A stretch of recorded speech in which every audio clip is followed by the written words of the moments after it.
This is Alan Ball. Hi, this is Audrey Fisher. This is Jim Perry. Hi, this is Kristen Barrens. Hi, this is Alexander Skarsgård. This is Nelson Ellis. Hi, this is Johnny Neal. This is Rayo Tucker. Hi, this is Lindsay Pulsifer. Hi, this is Ryan Quanton from True Blood. Hello, this is Theo Alexander. Hey, this is Lauren Bowles. Hi, this is David Tishman. This is Jay Everett. Hello, this is Janina Gavankar. This is James Frame. Hi, this is Courtney Ford, and you're listening to True Blood Radio.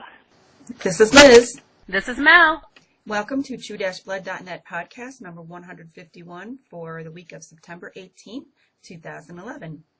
True Blood is on hiatus for the next 9 months, but we'll be here each week keeping you up to date with what's going on with the cast members, their new projects. If they're out and about, we'll let you know. So stick with us.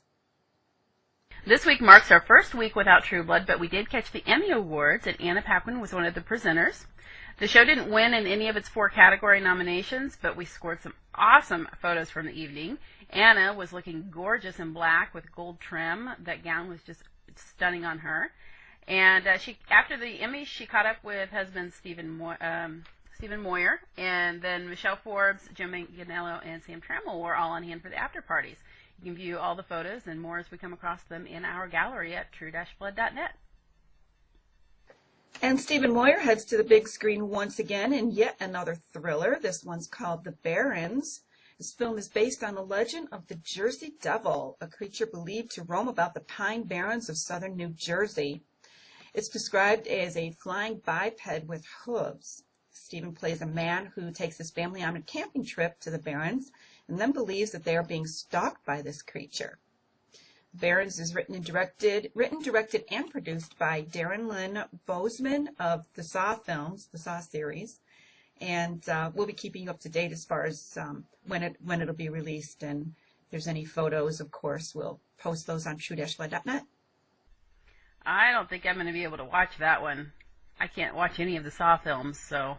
Yeah, I'm probably going to take a pass on. What is it with these people making these movies that I can't go and see? I know. How about a nice romantic comedy? Right, right. We've got a bunch of new interviews from the cast posted, including Alexander Skarsgård as he speculates on how Eric will deal with being rejected by Sookie, and his own reaction in falling in love for the first time in so many years. When Janina Gavankar was asked who she would like to have had Luna hook up with, she said she was very happy with Sam Merlotte, Attagirl. Jim Manganiello talks about Alcide's proposition to Sookie in the finale and filming the lakeside scene with Anna and Skarsgård. That was very funny. And also his upcoming film with Matt Bomer. Kevin Alejandro recalls the emotionally charged final scene between Jesus and Lafayette and how it was his idea to have Jesus die at Lafayette's hand. All of these and more can be found under the Interviews tab at True-Blood.net. Well, on the site, there's still time to take part in the first ever True Blood fan survey. It remains open until 11:59 p.m. Pacific time on Friday, October 7th. And I've been checking in on the results periodically. There's some interesting stuff. I think you guys are going to be a little surprised by the responses to some of the questions, given how vocal certain parts of the True Blood fandom is. It's been a little bit of an eye-opener. So you can find that at True-Blood.net. Just look for the first annual True Blood fan survey. And get your Friday 5 list out. This week we featured the Season 4 cliffhangers. So head on over to True-Blood.net and see if your list compares with mine. I know that people have already called me on not including Russell Edgington's return. I only had 5 that I could pick from. So that to me wasn't a big cliffhanger. Not to me, because I everybody knew it was coming. So it just didn't. I gave it up for something else. So, but if it's on your list, hey, cool. Let us know. This week's fashion Q&A deals with all of the leather jackets worn by the guys and gals of True Blood that we hadn't covered previously, and we linked to the ones that we had already covered. Costume designer Audrey Fisher answered your questions regarding leather worn by Nan, Phil, Sookie, Jessica, Luna, and Jason. And then this week's fashion column, the new one that goes up on Tuesdays, will answer the question of where that cute floral V-neck that Sookie wore in the finale came from. I've had a ton of questions about that.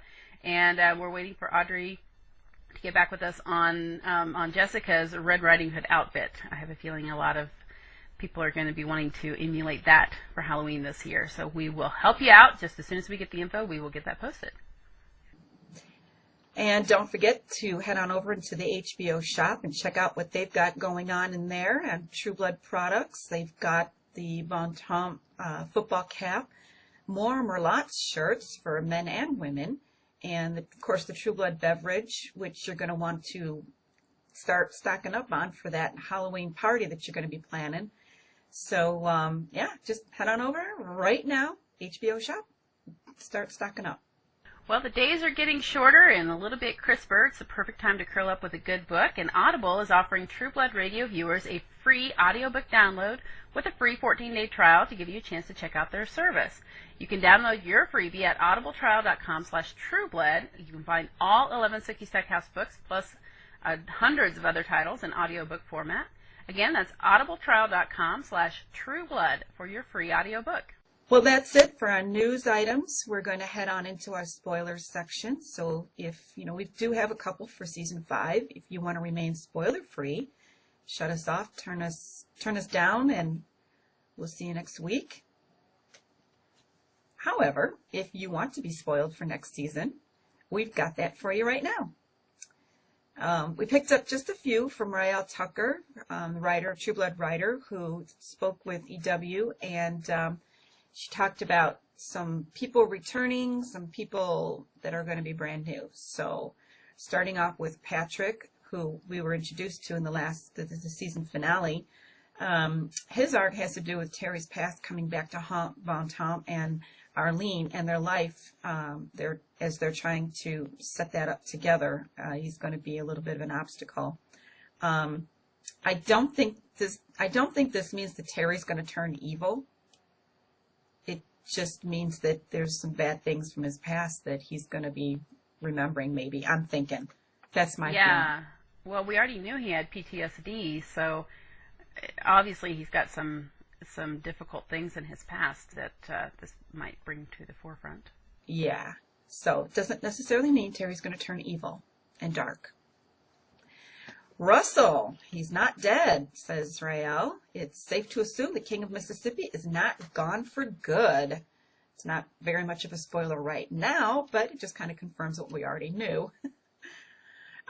Steve Newland, she says, I will say that Steve's reason for returning to Jason is not at all what you expect.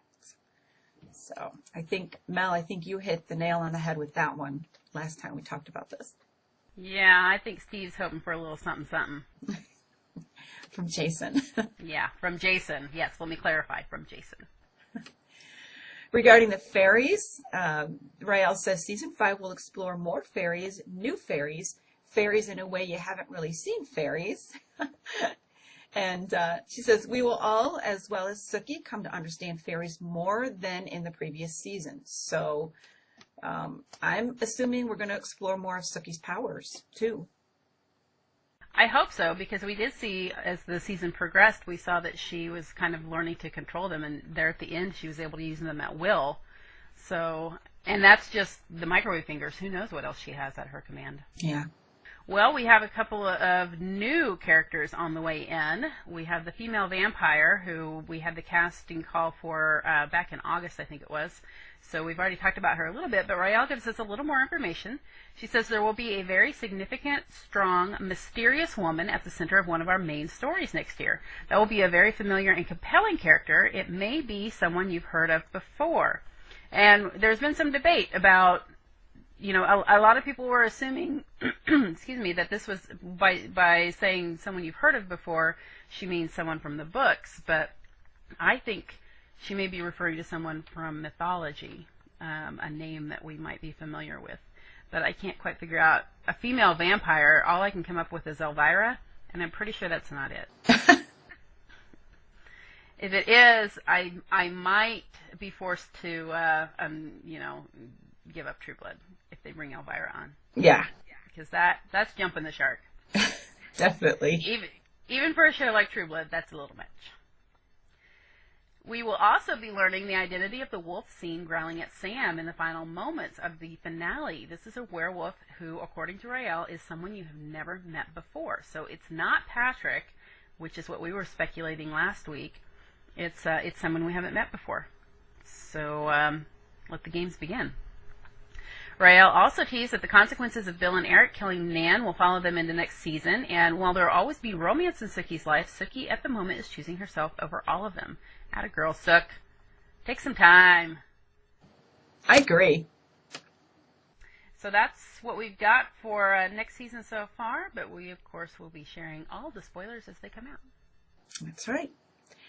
And that concludes our show for this week. It's short and sweet. Of course, we don't have any episode discussions anymore. And as soon as we come to more interviews, of course, we'll be talking about those as they go up throughout the 9 months. But we'll do our best to keep you occupied. Be sure to stop by True-Blood.net for all the latest news, True Blood news, spoilers, and more photos, videos during the week. And you can also follow us on Twitter at True-Blood.net. And we want to thank you for watching. We also want to thank Minda for editing our podcast for us. You can subscribe to True Blood Radio on iTunes at the link now showing on your screen. And don't forget to send in your comments or questions to webmaster@true-blood.net. We'd love to hear from you and share, have you join the discussion here on the podcast. And, of course, you can join us in the forum to discuss or the comments on the blog as well. See you next week, Trubies. Bye-bye.